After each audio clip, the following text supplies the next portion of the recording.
vécu ce matin, comme il est de tradition à Lourdes, tous les mercredis, la messe internationale, où tous les groupes se retrouvent ici, dans l'église, la basilique Saint-Pédis, pour célébrer ce qui fait le sommet de la vie du chrétien, l'Eucharistie. En ce troisième jour de pèlerinage, les pèlerins sont invités à mieux comprendre combien le pardon est source d'espérance. Cet après-midi, nous allons vivre aussi un moment important dans un pèlerinage, c'est le temps de la réconciliation, de ce sacrement de la réconciliation, appelé aussi confession. Bernadette, ici à Lourdes, a appelé à faire pénitence pour les pécheurs.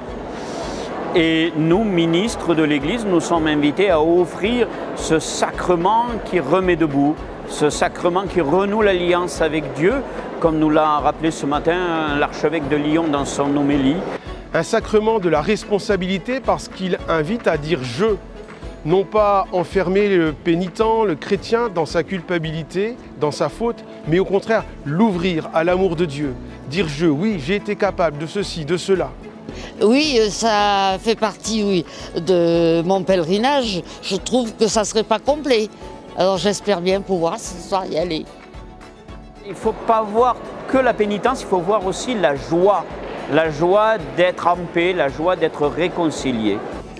Le prêtre qui est en face de moi et qui me donne beaucoup de conseils et tout. Et en plus, souvent ce sont des prêtres qu'on ne connaît pas. Quand on a l'habitude d'un prêtre, c'est pas pareil, hein. C'est pour ça que j'aime bien venir ici. Sacrement de la responsabilité, mais aussi sacrement du progrès, parce qu'il ouvre à un avenir. Le Seigneur redit à chacun dans ce sacrement de la pénitence et de la réconciliation, « Tu es mon enfant bien-aimé, j'ai confiance en toi, va !» Et ce don d'Esprit Saint, cette absolution, remet le chrétien dans cette dynamique d'espérance pour en être le témoin, pour en être l'acteur.